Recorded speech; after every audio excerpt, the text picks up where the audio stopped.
Well, you're live. Say hello. Oh, hi guys. There you are.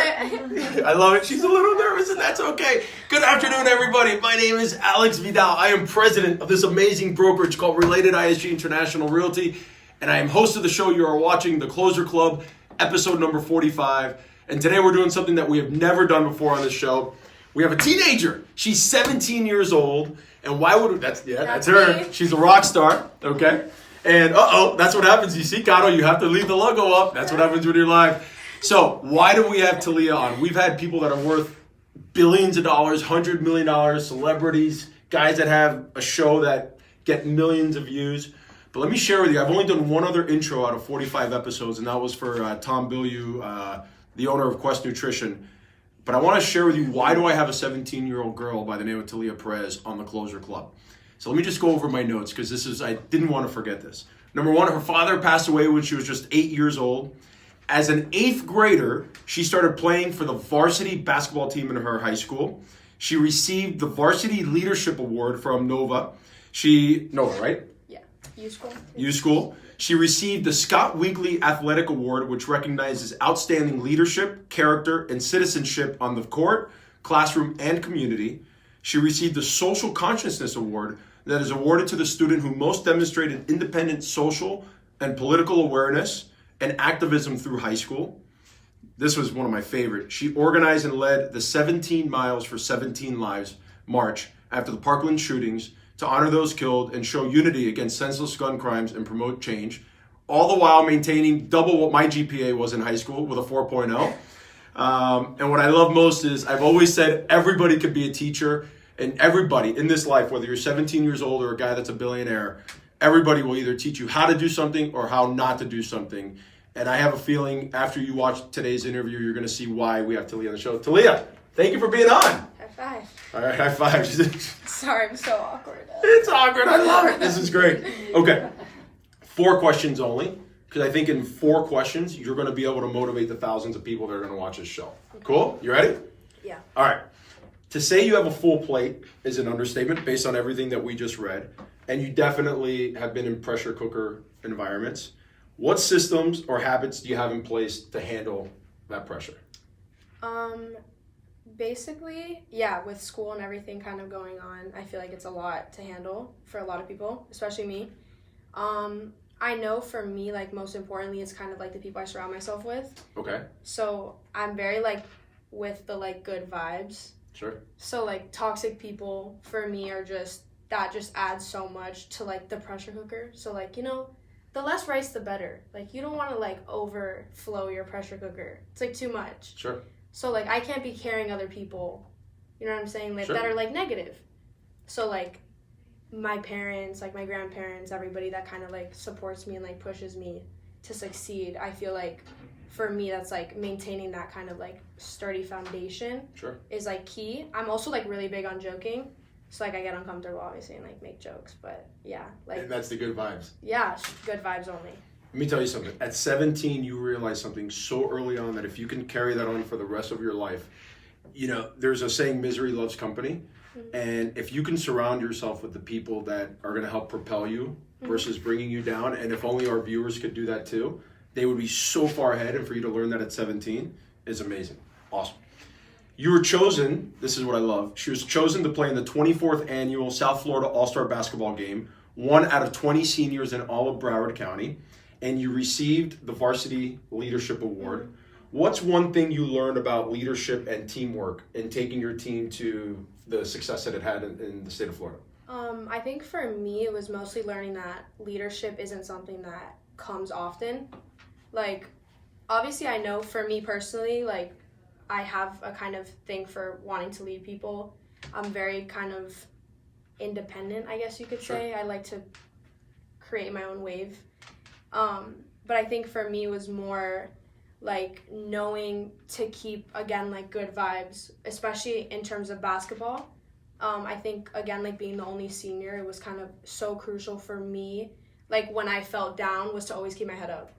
And, like, having, again, like a sturdy foundation of us just, like, keeping each other hype. Like, you see somebody with their head down, you're just like, hey, like, you got it next time, like I have your back. And I think for me, it's just more creating like a family environment as a leader, and like a team is like, that just brings so much more success, like playing together and like knowing that I have these girls' backs through everything. Like even when I leave to college, like I'm always gonna have their backs because that's like my family. Yeah. You know, there are two major key points out of what you just said. I'm really impressed with your daughter, Veronica, by the way. Veronica's behind the camera. One is you always have to keep your head up. And Veronica and I are very lucky to have a mentor in our life by the name of Emmett Logan.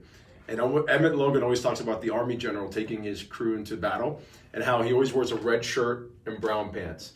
And the red shirt is in case you ever get shot, the people that the general's leading can't see the blood. And the brown pants is in the event that the general craps his pants, you can't see that he crapped his pants, and he's wearing brown pants. And that's why he's wearing brown pants. And the other thing you said was realizing that in order to reach the levels of success that you said you had, you realized you had to do it as a team and you couldn't do it individually. Yeah. And I will tell you that when you look at the common denominator among anyone who's successful, no one ever did it alone. Yeah. So now, this is probably one of my favorite questions in all this. This is actually what inspired me to want to do this interview. Okay. And it was a story that your mom shared with me. And so let's talk about rejection. And I get that a lot also, just all the teenagers out there, you know, rejection's really hits close. Guess what? It never goes away. I know. It's always awesome. there. Somebody's always going to reject you, right? That's the alligator skin that we were talking about. You got to let it bounce off of you. Yeah. Now, what's interesting about this is you actually had a coach pretty much tell you that you should have never been on the team to begin with, but it was already too late in the season. I mean, that's like some tough love. But yet you were able to take that criticism, channel it, turn it around, and you became an all-star 1 out of 20 in Broward County. How were you able to do that? How did you take, because a lot of people can't take that criticism. How were you able to do that? I think number one, realizing that it's okay to have like moments of like kind of, you know, like being a little sad about somebody saying that about you, you know, like things hurt, like, yeah, sticks and stones make my bones, like words never hurt. That's like a lie. Like words suck sometimes, especially coming from a coach. Like his exact words were actually, if you turn in your jersey right now, it wouldn't matter because you don't do anything for this team. So I had already been in like previous interviews, like, you know, like, oh, being like a top scorer, like a senior, like really leading your team. And then he's like, kind of like, oh, I don't care if you're here. I know, like, he was always kind of like a father figure in the sense of like a coach, like he genuinely cared about us.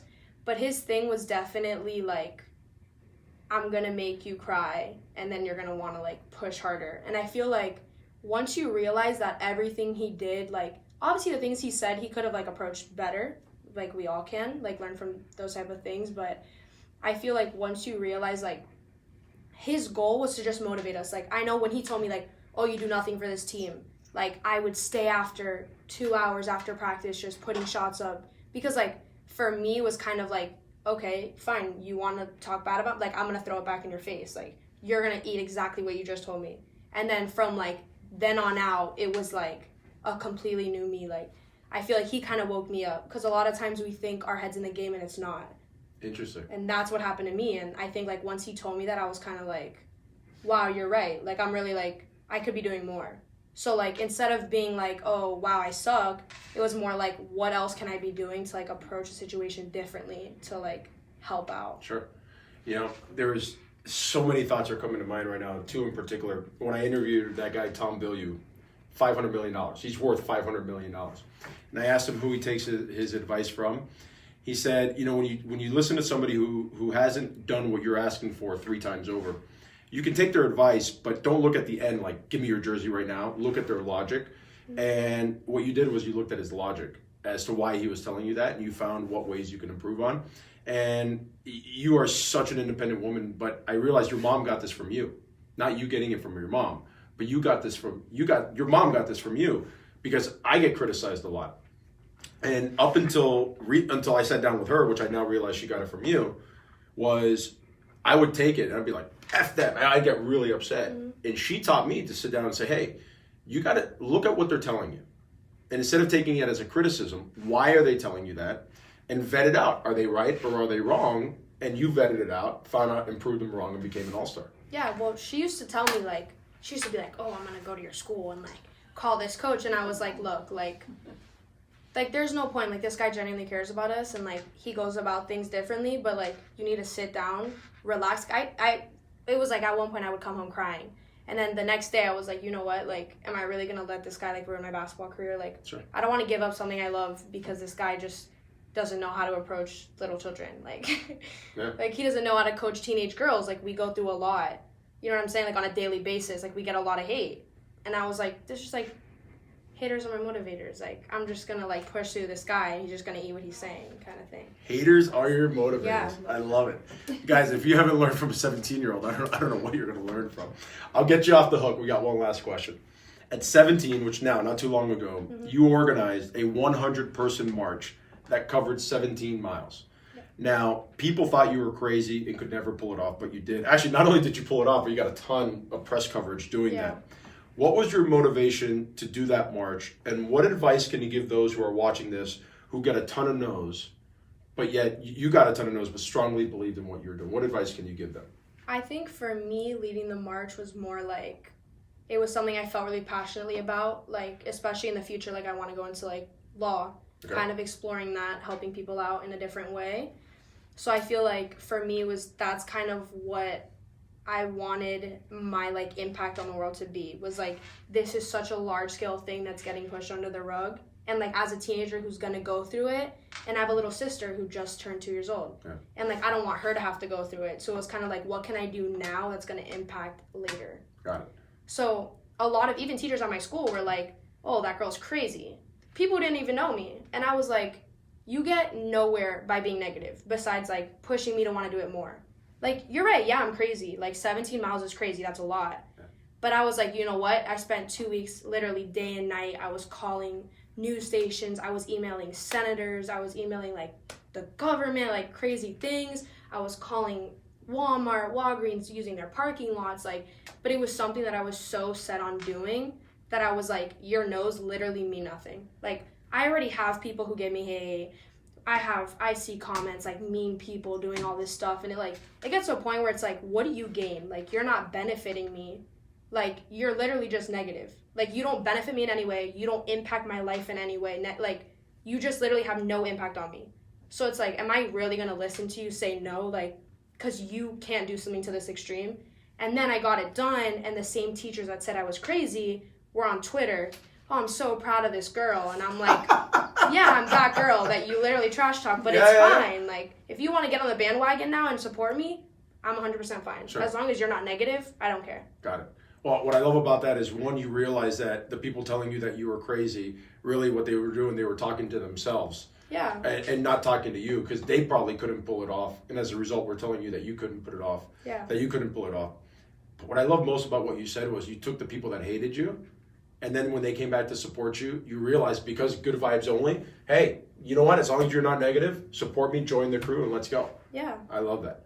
Well, guys, I don't want to keep putting. Is there anything else you want to talk about, or are you good? I'm okay if you want to ask any more questions. That's all I have. I have these 4 questions. So I just want to thank you. I know that as a 17-year-old, this is a pretty daunting thing to get in front of a camera and do it live, of all things, because if you mess up, or like our screen flickered on or whatever, right? But that's the beauty of life. You just got to roll with the punches. I'm very proud of you. I know that everybody in ISG and related ISG is very proud of you. I hope that our audience was able to learn something from you today, because God knows that a lot of the denominators that you have in your life right now are among the super successful, and I can't wait to continue watching you grow. Obviously, your mom talks about you all the time, and you're doing an amazing job, and keep it up. And thank you so much for joining us on the 45th episode of The Closer Club. And if you guys want to watch it, go to TheCloserClub.com. You can see all other 44 episodes there, and Thalia's episode will be up in a matter of minutes. Thank you guys so much for watching. Thalia, I'm going to go behind the camera. Any parting words? Good vibes only. Keep your head up. If they don't benefit you, get rid of them. There you go. Wise words.